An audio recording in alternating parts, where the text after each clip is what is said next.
Are you wanting to ship your vehicle somewhere? Ship your Jeep, your off-road rig out somewhere to wheel?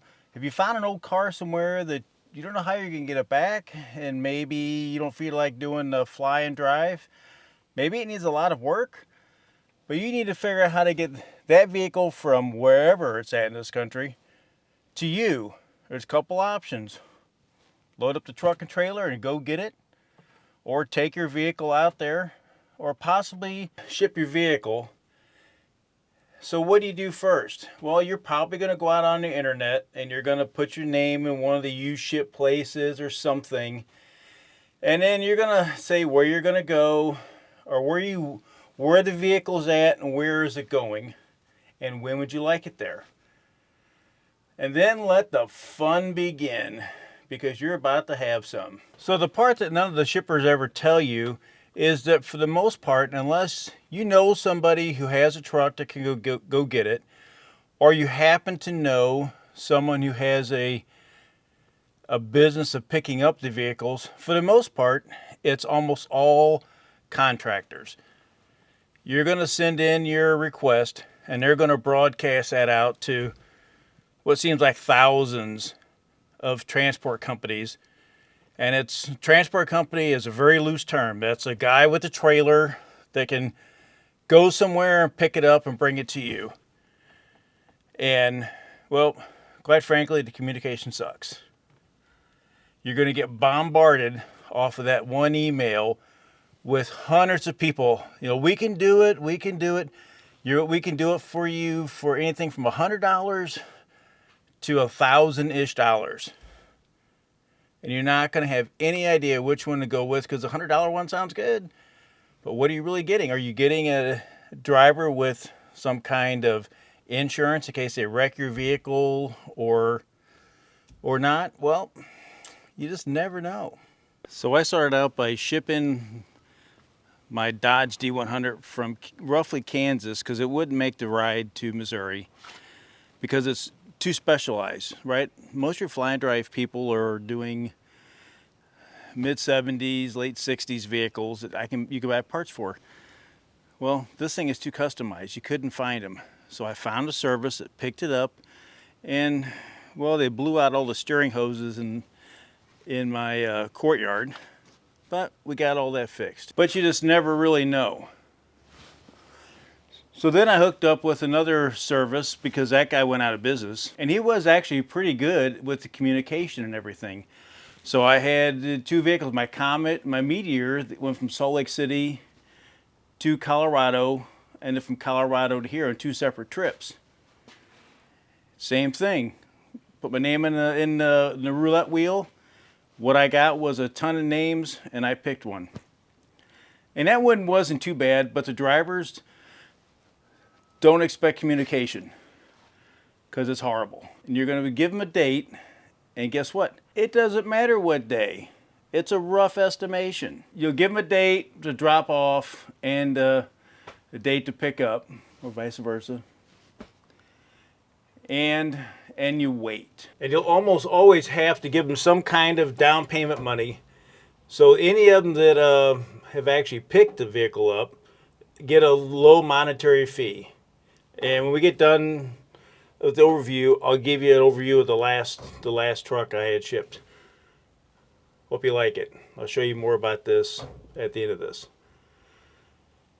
There's a low fee just to cover their in, and then they broker it out. They're all brokers. And then, well, the first guy who didn't get the down payment fee, I waited almost 3 weeks. Nothing. Now, this wasn't a fairly remote location. I used a service that I've used 3 or 4 other times. Should have just stayed there. They were a little bit more money. Gave them a down payment fee. A week later, they tell me it'll be towards the end of the month, because that's when it's ready, because they didn't listen. Told them, no, the vehicle's ready now. So a week later, it was actually on the truck heading this way. Now, that driver really communicated well with me, where previous, none of them do. So we had to pick up this 1957 Willis pickup truck that my family is all named Mater. Kind of looks that way. Now this was up in the Spokane area. It had to come back to St. Louis, and it was in a rural part of Spokane. Now this driver let me know when he was going to be there, because that's a key part of this. They got to know, you got to be able to give them some idea, the person that you're going to have meet the driver on the other end, they got to know when this driver is going to be there. And sometimes they like to be there at 3 or 4 o'clock. Sometimes it's midnight. And that's always a fun part of this.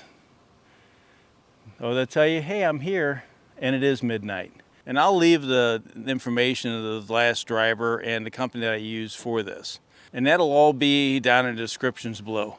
But this driver actually did a pretty good job of communicating with me, let me know when it was going to be picked up so I could contact the gentleman where this was at, let him know it was coming. Now, if your vehicle, like this one, isn't running or doesn't have brakes, that's going to raise your payment. It's going to raise what you're going to have to pay to have it picked up. If it's running and has brakes and you just want to ship it, it's going to be much easier and much cheaper for you. If it needs work, well, you're going to pay a little bit more. But if they run, like the old Comet here or my Dodge D100, it's fairly easy peasy. So here's how it should work. You're gonna go out there, and once you get comfortable with the service, you don't gotta play the Russian roulette of the other services. Put your name and address in, where it's at, where it's going to. Does it run? Does it not? Big questions there. If you're not sure, they're really gonna stick it to you if they get there and it's not, because you gotta have a winch. But here's the other thing you gotta look for. So you see here, this big truck that the old Willis came on, that's not coming in my neighborhood. So I have to set up some other kind of arrangement. So that's where I use the local Walmart. We dropped it off there, and I had a small towing company just bring it out to the house. Far easier. Your neighbors are going to really love you. You show up with a 7-car, hauler that's on a gooseneck or worse. They show up in your neighborhood. You're going to be making friends quick. So make sure you find out what kind of vehicle that they're going to bring it out in. Now this truck, the old D100, since it was just in Kansas City, that literally was just a single trailer that they actually brought to the house.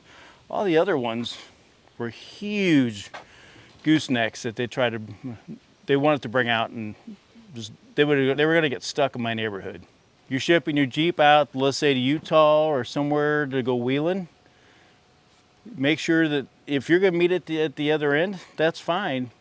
But you have to be there when they load, and you have to be there when it unloads, or someone's going to have to.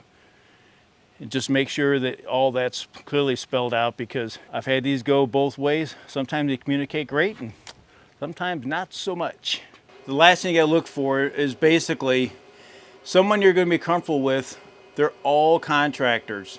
You're not gonna find somebody with their own truck that's gonna solicit you to come haul a vehicle from point A to point B. Now you might end up getting a name from somebody once you've done it once or twice, which same as I did on that truck.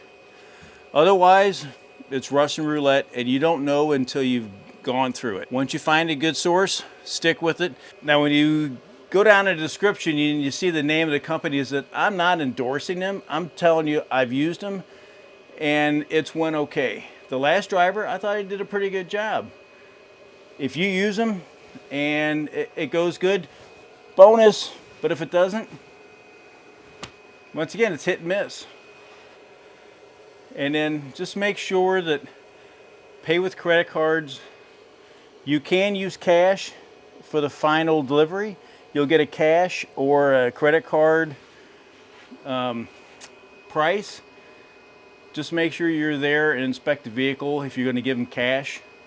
For obvious reasons, credit card, you have some leeway as far as whether or not they can take the money and sick the credit card company back on them. But don't go into this with a whole lot of, these guys are going to be so professional and they're going to communicate and it's going to be pick up on this time and this date and deliver this time and this date. That's not going to happen. Now, if you're a driver and you're screaming at the screen right now, hey, I didn't I'm not the one I'm not the one who's hauling the vehicles and giving your trade a bad reputation. There's a few good ones out here. The old Willis, I gotta say that driver was really good, and his name will be down there too. But check them out if you got something you want to ship somewhere, whether it's not running, is running, but you can't get, maybe you don't trust it yet, or you're gonna go wheeling. Use the information I give you. I'll put some links in the descriptions. If you know someone who's done it, then you're a leg up on everybody. Anyway, I hope this information helps you to ship your vehicle. Please remember to like, subscribe, and share. Give me some feedback if you've done this. I know people who've shipped and it's gone both ways for them. Anyway, let me know. Let me know if you liked the video. I'll see you here in the next video.